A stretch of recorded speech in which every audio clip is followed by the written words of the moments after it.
ఇతర దేశాల వ్యవహారాల్లో జోక్యం చేసుకునే చైనా వాటి ఎన్నికల ప్రక్రియలోనూ వేలు పెడుతుంది.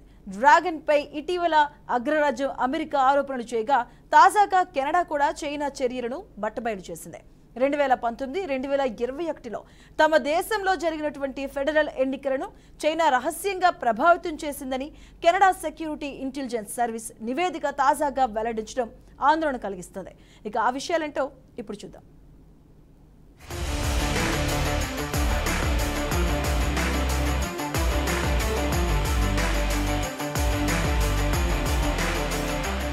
అత్యాధునిక పరికరాలతో బీజింగ్ తన రాజకీయ ఎజెండాను ఇతర దేశాలపైన రుద్దేందుకు తీవ్రంగా ప్రయత్నం చేస్తోంది.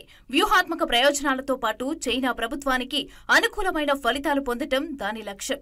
షీ జిన్పింగ్ ప్రభుత్వ చర్యలు కూడా ఇతర దేశాల సార్వభౌమాధికారాన్ని సవాలు చేసేలాగా ఉన్నాయని పలువురు మండిపడుతున్నారు.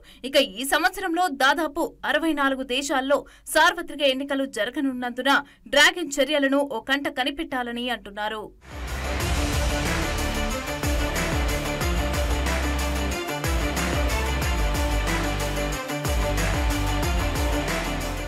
ఇన్ఫ్లుయెన్స్ ఆపరేషన్స్ ఐఓ ద్వారా చైనా ఇతర దేశాల ఎన్నికల ప్రక్రియను తీవ్రంగా ప్రభావితం చేస్తోంది. ఇతర దేశాల నేతలపైన తప్పుడు సమాచారాన్ని వ్యాప్తి చేస్తూ వారిని బలహీనమైన నేతలుగా ప్రచారం చేయటం ఈ ఐఓలో ప్రధానమైనది.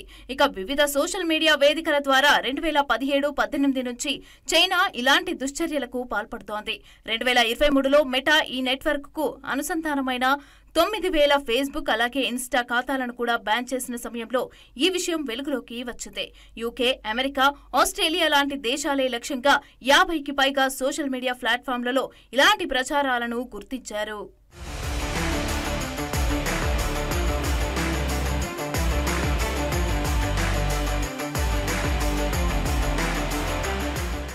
సోషల్ మీడియానే కాకుండా చైనీస్ ఐఓ వ్యూహాల్లో ఇతర పద్ధతులు కూడా ఉన్నాయి. రహస్య వ్యూహాలతో చైనా తన కుట్రలను అమలు చేస్తోంది. స్థానిక స్వతంత్ర మీడియా, రాజకీయ పార్టీలు, వ్యాపారవేత్తలు, ఎన్జీఓలను ప్రభావితం చేయటం ఇందులో భాగం. ఇతర దేశాల ఎన్నికల్లో జోక్యం చేసుకోవటం, ఎన్నికైన నేతలు చైనా అనుకూల వైఖరిని అవలంబించేలాగా చూడటం చైనీస్ ఆపరేషన్స్ అంతిమ లక్ష్యం. గత ఏడాది నవంబర్లో చైనాకు లింక్ అయి ఉన్న 5,000 ఫేక్ సోషల్ మీడియా అకౌంట్లపైన వేటు వేశారు. లాగా నటిస్తూ ఈ ఖాతాల్లో చైనాకు అనుకూల ప్రచారం చేస్తున్నట్లు గుర్తించారు. ఆస్ట్రేలియాలో 2022 ఫెడరల్ ఎన్నికల సమయంలోనూ డ్రాగన్ ఇలా తప్పుడు సమాచారాన్ని ప్రచారం చేసినట్లు నివేదికలు ఉన్నాయి. అదే ఏడాది జరిగిన ఫిలిప్పీన్స్ అధ్యక్ష ఎన్నికల్లోనూ ఇలాంటి కుట్రలకే పాల్పడినట్లు సమాచారం.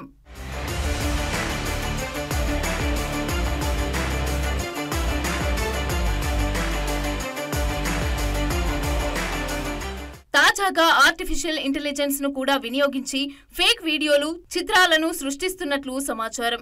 చైనాను విమర్శించే పార్టీలు, రాజకీయ నేతలను లక్ష్యంగా చేసుకుని వీటిని రూపొందిస్తున్నట్లు సమాచారం. ప్రస్తుతం ఎన్నికలు జరుగుతున్న భారత్తో పాటు దక్షిణ కొరియా, అమెరికా తదితర దేశాల్లో ఈ ఏడాది జరిగే ఎన్నికలను ప్రభావితం చేసేందుకు చైనా ఏఐని ఉపయోగించేందుకు సిద్ధంగా ఉందని మైక్రోసాఫ్ట్ ఇటీవల ఓ నివేదికలో వెల్లడించడం ఆందోళన కలిగిస్తోంది. ఈ ఏడాది జనవరిలో జరిగిన తైవాన్ అధ్యక్ష ఎన్నికల్లో కూడా చైనా ఈ టెక్నాలజీని వాడి కుట్రలకు పాల్పడింది.